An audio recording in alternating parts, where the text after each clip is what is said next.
সারে জাহাঁ সে আচ্ছা হিন্দুস্তান হামারা।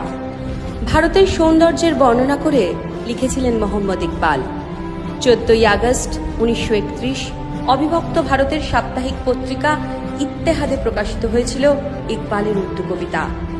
ব্রিটিশ শাসনের ভারতে ব্রিটিশের চোখে চোখ রেখে ভারত বন্দনায় এই কবিতা হয়ে উঠেছিল আপামর ভারতবাসীর প্রাণের গান। এই ইতিহাস আমাদের গর্বের, আমাদের ভালোবাসার। এই যে মমতা বললেন সারে জাহাঁ সে আচ্ছা নজরুলের লেখা, পেছনে বসা পড়াশোনা জানা লোকজন তো শুনলেন, সামনের হাজার জনতা তো শুনলেন, কই কেউ তো চেঁচিয়ে উঠে ভুলটা শুধরে দিলেন না।